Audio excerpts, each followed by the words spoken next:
안녕하세요. 저는 한국 부산에 사는 올해 68세 정희 할머니입니다. 평생 아들을 키우고 잘 돌보고 아이가 잘 살 수 있도록 최선을 다했습니다. 그리고 나중에 제가 늙으면 저는 따뜻한 집을 갖게 되고 제 아이들과 손주들이 모여들게 됩니다. 내가 아이를 진심으로 사랑한다면 아이도 나를 사랑할 것이라고 믿었던 적이 있다. 제가 어머니의 책임을 다하기만 하면 제가 늙고 허약할 때 제 아들이 항상 곁에 있어주고 묻고 보살펴 줄 것입니다. 하지만 알고 보니 인생은 항상 우리가 생각하는 그런 것이 아니었다. 그날 나는 평소처럼 집 근처 동네를 산책했다. 나는 오랫동안 이런 습관을 가지고 있었지만 이제 나이가 들어 한 걸음 한 걸음이 예전처럼 더 이상 안정적이지 않게 느릿느릿하게 되었다. 조금 부주의해서 나는 미끄러져 넘어졌다. 온몸에 통증이 퍼지면서 젊은 날처럼 뼈가 단단하지 않다는 것을 분명히 느꼈다. 결과적으로 나는 몇 주 동안 병원에 입원해야 했다. 병상에 누운 채 가장 먼저 생각나는 것은 통증도 병원비도 아니고 아들 지훈이다. 나는 수화기를 들고 떨며 번호를 눌렀고 그가 방문해서 나와 조금이라도 함께 있기를 바랐다. 나는 많은 것을 바라지 않고 단지 내 아이의 목소리를 듣고 아이가 엄마가 많이 아프니? 라고 한마디만 하면 된다. 안심하세요. 금방 갈게요. 하지만 제가 받은 것은 단지 몇 글자뿐인 차가운 메시지였습니다. 엄마 안심하세요. 병원비 보낼게요. 나는 휴대폰 화면을 응시하고 모든 단어를 반복해서 읽고 아기로부터 온기와 약간의 관심을 찾으려고 노력했다. 하지만 아무것도 없어요. 나는 내 심장이 누군가에 의해 꽉 막힌 것처럼 느껴졌다. 저는 돈이 부족하지 않아요. 내 평생 동안 검소하고 절약하고 단지 내 아이들을 위해 남겨두고 그가 충분한 삶을 살기를 바란다. 나는 내 아이의 돈이 필요하지 않다. 나는 단지 그가 오기를 원하고 그를 보고 싶고 안부를 듣고 싶다. 하지만 지금까지 아이들이 제게 줄 수 있는 것은 돈뿐입니다. 병상에 누워 나는 스스로에게 묻기 시작했다. 제가 어떻게 지금까지 아이들을 가르쳤는지 아이는 돈만 생각하고 어머니는 생각하지 않는 걸까요? 나는 내 아이가 어렸을 때가 생각난다. 나는 항상 그를 위해 한 조각 한 조각의 잠을 걱정하면서 일하려고 노력한다. 저는 옷, 책, 공부 기회까지 최선을 다했습니다. 저는 아이에게 어떤 것도 부족하게 한 적이 없어요. 그러나 나는 아이들에게 감정, 관심, 가족의 가치에 대해 가르치는 것을 잊었다.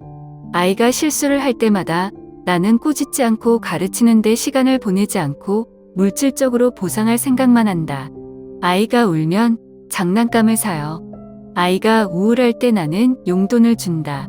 나는 우연히 아이들에게 돈만 있으면 모든 것이 해결될 수 있다고 가르쳤다. 나는 그것이 좋은 직업, 안정된 삶을 가지고 있는 한 안심할 수 있다고 생각했다. 그러나 나는 돈 외에도 사람들이 가족에 대한 사랑과 책임감을 가지고 있다고 그에게 가르쳐 준 적이 없다. 이제 제가 나이가 들면서 제가 가장 필요로 할 때 아이는 제 존재를 대신해서 돈을 씁니다. 저는 갑자기 깨달았습니다. 제가 이 거리를 만든 사람이 바로 저라는 것을요. 병원에 입원한 날, 나는 많은 생각을 했다. 나는 과거를 바꿀 수도, 아들을 바꿀 수도 없다. 하지만 저는 제 자신을 바꿀 수 있습니다. 나는 더 이상 자녀의 관심을 기대하거나 슬퍼하지 않기로 결정했습니다. 나는 평생을 아이들을 위해 살았고, 이제는 나 자신을 위해 살고 싶다. 나는 그림 그리는 수업을 신청하고 노인 걷기 동아리에 가입했다. 나는 생각지도 못한 작은 즐거움을 누리는 법을 배운다. 그리고 가장 중요한 것은 저는 기대를 버리는 법을 배웠습니다. 알고 보니 노년의 행복은 자녀가 곁에 있는 것이 아니라 스스로 기쁨을 만들어 내는 법을 아는 것이다. 저와 같은 부모가 많다는 것을 알고 있고 평생을 자식만을 위해 희생하고 자신을 잊어버릴 줄 압니다. 하지만 너무 많은 희생이 항상 좋은 것은 아니라는 것을 기억하세요. 우리는 아이들에게 단순히 돈을 주는 것이 아니라 감정과 관심에 대해 가르쳐야 합니다. 그리고 가장 중요한 것은 노후의 행복이 자녀에게 달려있지 않도록 해야 한다. 자신을 사랑하는 법을 배우고 독립적인 삶을 사는 법을 배우세요. 마지막까지 가장 오래 함께 해준 그냥 있는 그대로인 것 같아요. 옛날에 지훈이가 저한테 항상 매달렸어요. 절대 떨어지지 않는 작은 꼬리처럼. 매일 학교에 갔다 오면 그는 선생님이 오늘 무슨 색 옷을 입었는지부터 반 친구들이 실수로 테이블에 우유를 엎질렀는지에 이르기까지 바닷속 하늘의 모든 이야기를 떠들어댔다. 나는 밤이 기억난다. 내 마음속에 파고들어 순진한 아이들의 이야기를 속삭이고 어느 순간 잠들었다. 그러나 지금 내가 전화를 걸 때마다 내가 받는 유일한 대답은 항상 바쁘다이다. 처음에 나는 아이들이 돌봐야 할 일이 많다고 스스로에게 말했다. 그러나 점차 그것이 단지 일이 아니라 시간이 지남에 따라 엄마와 아이의 거리가 점점 커지고 있다는 것을 깨달았습니다. 내 생일에 나는 선물이나 화려한 말을 바라지 않고 단지 아이가 집에 와서 앉아서 따뜻한 식사를 하기를 바랄 뿐이다. 어렸을 때 그가 가장 좋아했던 갈비찜을 준비했고 식탁도 차려놓았고 심지어 그가 예쁘다고 했던 식기도 놓아두었다. 그러나 결국 내가 받은 것은 매우 작은 메시지였다. 엄마, 생일 축하해요. 계좌이체했어요. 수화기를 들고 화면 속 글을 보니 마음이 허전했다. 돈은 필요 없는데. 나는 단지 내 출생의 아이로부터 약간의 안부, 포옹 약간의 따뜻함을 원한다. 만날 때마다 그는 전화기만 열심히 하고 손가락은 화면을 빠르게 미끄러지듯 지나가며 때로는 피상적인 대답으로 나에게 대답한다. 내가 무슨 이야기를 하든 그것은 내를 가리키며 지나갔다. 때때로 나는 아이들에게 간단한 질문을 해보았다. 요즘 잘 지내니? 그는 내가 귀찮게 하는 것처럼 약간만 올려다보고 눈살을 찌푸린 다음 성급하게 대답했다. 괜찮아요, 엄마. 아니에요. 그리고 다시 고개를 숙여 핸드폰을 계속 본다. 저는 제가 아이들을 이렇게 변화시키는 실수를 하지 않았을까라고 생각했습니다. 예전에는 귤을 그렇게 감았는데 지금은 왜 이렇게 멀어요? 내가 너무 응석받았기 때문인가요? 아니면 아이들에게 친분을 소중히 여기는 법을 가르치지 않았기 때문인가요? 그 슬픔이 매일 나를 갉아먹고 있다. 내가 품었던 아들을 보고 모든 것을 희생하고 걱정했지만 지금은 낯선 사람처럼 보인다. 보이지 않는 틈이 모녀를 갈라놓았고 저는 어떻게 제 아이를 다시 제 곁에 둘 수 있을지 모르겠습니다. 어느 날 지훈과 그의 아내인 은지가 갑자기 나를 찾아왔다. 너희 둘이 오랜만에 들렀는데 나는 매우 기뻤다. 아침 내내 일찍 일어나 지훈이 좋아하는 음식을 만들고 미역국을 데우고 반찬 몇 가지를 더 만들고 아들이 오랜만에 엄마가 해주는 음식을 먹지 않을까 생각해 보니 재미있을 것 같다. 하지만 앉자마자 얼마 되지 않아 지훈은 나를 쳐다보며 잠시 머뭇거리다가 말했다. 엄마, 재산 분할했어요? 나는 아연실색했다. 내 머리는 마치 몇 초 동안 멈추고 그 문장의 모든 단어를 소화하려고 노력했다. 나는 고개를 들어 아들을 바라보다가 은지를 바라보았다. 내가 잘못 들었으면 좋겠지만 너희들의 기대하는 눈빛은 나를 이해하게 만든다. 잘 들었습니다. 나는 대답할 시간도 없었고 은지는 말을 이어받았고 말투는 부드러웠지만 문장은 무심코 마음이 아팠다. 우리는 미래를 계산하기 위해 미리 알고 싶을 뿐이다. 나는 싱긋 웃었다. 실망과 고통이 뒤섞인 쓴 웃음. 그래서 들렀구나. 엄마가 보고 싶어서도 아니고 나와 함께 시간을 보내고 싶어서도 아니고 재산을 계산하기 위해서도 아니다. 내 평생 동안 열심히 일했고 아이들을 돌보기 위해 한 푼씩 저축했다. 나는 최선을 다해서 희생하기만 하면 아이들이 나중에 나에게 감사하고 사랑하게 될 것이라고 생각했다. 하지만 알고 보니 우리 아이가 관심을 갖는 것은 어머니의 건강도 아니고 어머니가 외롭거나 그렇지 않은 것도 아니고 단지 재산이다. 그날 지훈과 은지가 떠날 때 나는 의자에 조용히 앉아 유난히 크지만 추운 집을 바라보았다. 아마 내가 처음부터 잘못한 것 같아. 나는 평생을 내 아이들을 위해 살았지만 나 자신을 잊었다. 저는 모든 믿음을 모성에 쏟았지만 감정도 길러져야 한다는 것을 깨닫지 못했습니다. 나는 가족의 진정한 가치를 물질이 가려지도록 내버려 두었다. 텅 빈 집을 보니 알고 있다. 바꿔야 돼요. 저는 더 이상 제 여생을 아이들의 희망 없는 기다림에 둘러싸여 보낼 수 없습니다. 나는 나 자신을 위해 살아야 하고 다른 것에서 즐거움을 찾아야 하고 과거의 그늘에서 계속 살 수는 없다. 그날 저는 제 자신의 잘못된 기대에서 벗어날 때가 되었다고 결심했습니다. 감정의 교훈. 친정은 돈으로 측정할 수 없다.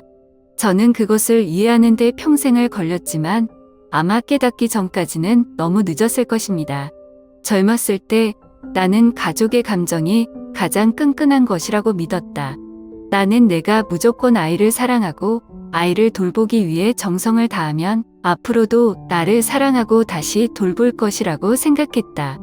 저는 아이에게 아무것도 요구한 적이 없고 단지 나이가 들면서 평생을 희생하고 돌본 아들로부터 약간의 온기를 받을 수 있기를 바랄 뿐입니다. 하지만 제가 틀렸어요. 정서가 제대로 키워지지 않으면 차츰 냉랭해진다. 언젠가 돈과 재산이 저울에 올려진 것이 되면 우정도 교환, 이익 계산으로 바뀔 수 있습니다. 나는 스스로에게 여러 번 물었다. 언제 제 아들이 변하기 시작할까요? 옛날에 지훈이가 되게 감성적인 아이였어요. 그는 나에게 잘 자라고 인사하지 않고는 잠을 잘 수 없고 학교에 갈 수 없고 뛰어가서 엄마를 한번 안아주지 않는다. 나는 내가 시장에 가서 늦게 집에 왔을 때 그는 문에 앉아 기다렸고 내가 멀리서 나를 보자마자 손을 잡고 입술을 주물럭거리며 수업 이야기를 했던 것을 기억한다. 그 당시 나는 나와 아이 사이에 끊을 수 없는 사랑의 끈이 있다고 믿었다. 하지만 이제 제가 전화를 걸 때마다 제가 받는 유일한 것은 차가운 목소리입니다. 엄마, 저 바빠요. 그는 항상 바쁜 것 같다.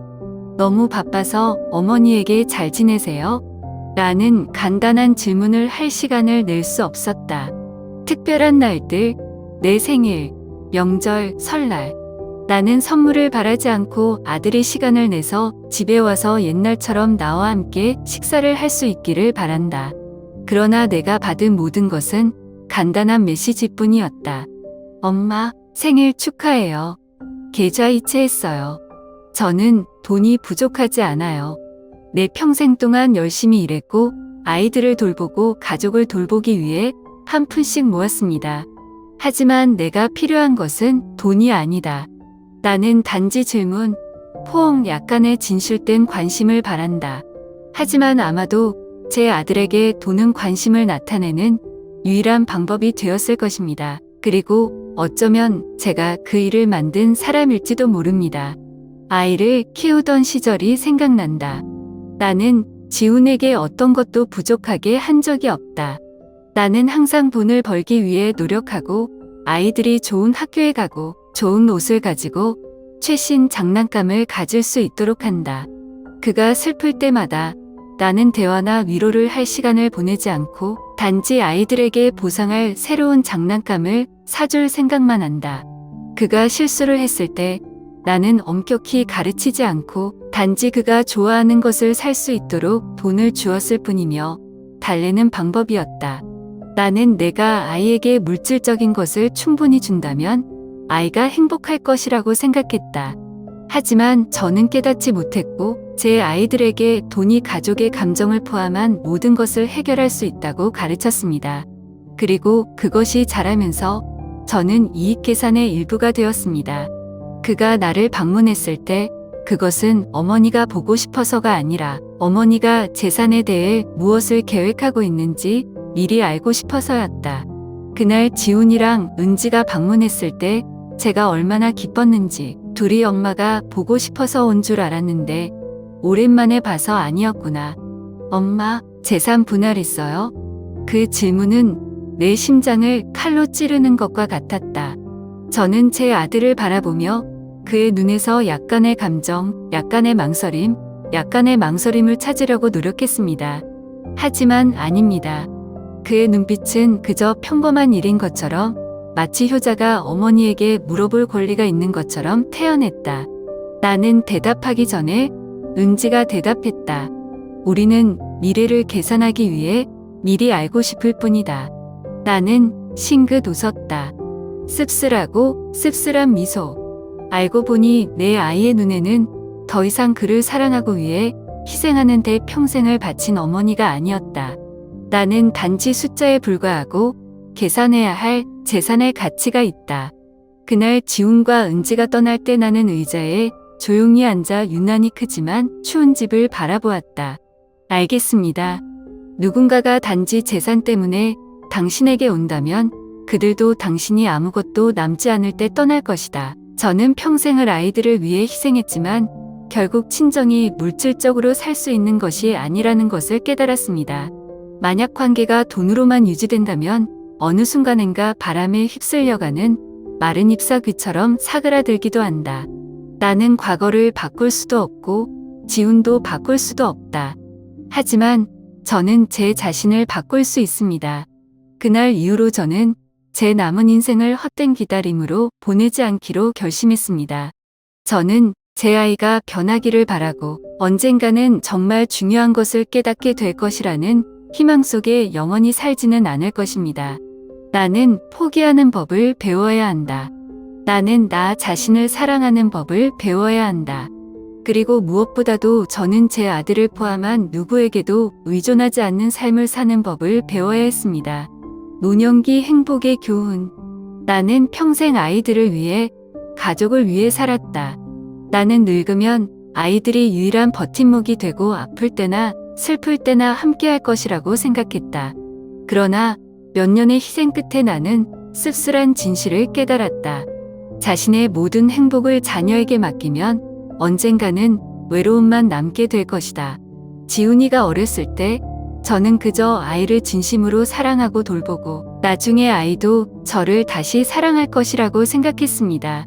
하지만 시간이 지날수록 그의 삶은 점점 더 바쁘고 나는 점점 아이들의 우선순위 중 흐릿한 부분이 되었다. 전화는 점차 줄어들고 방문은 드물어졌으며 어머니와 딸의 이야기도 예전만큼 가깝지 않습니다. 저는 특정 나이가 되면 우리 스스로 즐거움을 만드는 법을 배워야 한다는 사실을 받아들이는데 많은 시간이 걸렸습니다. 나는 한때 슬픔에 잠기고 아이들을 비난하고 인생을 탓하는 날들이 있었다. 하지만 저는 확신이 없는 것을 계속 기대한다면 제 자신을 비참하게 만들고 있다는 것을 깨달았습니다. 아직도 아름다운 것이 많은데 왜 내가 여기 앉아서 영원히 오지 않는 전화를 기다려야 할까? 그래서 저는 변하기 시작했습니다. 동네 양생 동아리에 가입했는데요. 그곳에는 저와 같은 나이 든 사람들도 있고 아이들이 자라서 떠나면서 외로움을 느낀 적이 있어요. 매일 아침 우리는 함께 가벼운 동작들을 연습하고 신선한 공기를 마시며 함께 삶에 대해 이야기를 나누었다. 나는 더 이상 외로움을 느끼지 않는다. 왜냐하면 거기에서는 모두가 이해하고 서로 공유하기 때문이다. 나는 친구들을 더 많이 만난다. 가족을 돌보느라 바빠서 잊고 지냈던 친구들이 이제는 소중한 친구 투표자가 되었다. 우리는 함께 앉아서 차를 마시고 서로에게 옛날 이야기를 들려주며 마치 시간이 흐른 적이 없는 것처럼 웃으며 놀았다. 그리고 가장 중요한 것은 이전에 감히 생각하지 못했던 대담한 결정을 내렸습니다. 나는 혼자 여행한다. 플랫폼에 처음 발을 디딘 날 나는 조금 무서웠다. 나는 난생 처음으로 같이 갈 사람이 없는 가방을 들었다. 하지만 기차가 굴러갈 때, 창밖에서 새로운 경치를 보았을 때 저는 갑자기 깨달았습니다. 제 스스로 삶을 즐기는 것은 생각보다 무섭지 않다는 것이 밝혀졌습니다. 저는 제가 좋아하는 곳에 가서 제가 먹어본 적이 없는 음식을 먹어봤어요. 저는 사진을 찍고 매 순간을 기록하고 누구의 의견도 묻지 않고 누구를 기다릴 필요도 없습니다. 수년 만에 처음으로 나는 다른 누군가를 위해 사는 것이 아니라 나 자신을 위해 살고 있다고 느꼈다. 그리고 중요한 것을 깨달았다. 노년기의 행복은 자녀가 옆에 있느냐 없느냐가 아니라 우리 스스로 기쁨을 만들 줄 아는가에 있다. 우리는 평생을 자녀를 위해 걱정하고 희생하면서 보냈다. 하지만 아이들이 성장하고 자신의 가족이 있고 자신의 삶이 있을 때 우리는 또한 손을 놓는 방법을 배워야 하고 우리 자신을 사랑하는 방법을 배워야 하며 우리가 원하는 방식으로 나머지 세월을 즐기는 방법을 배워야 한다. 행복은 누군가가 가져다 주기를 기다리는 것이 아니다. 행복은 스스로 움켜쥐고 우리가 살아있는 매 순간을 즐길 줄 아는 것이다. 이제 저는 더 이상 아이가 저와 함께 시간을 보낼 것이라고 기대하지 않습니다.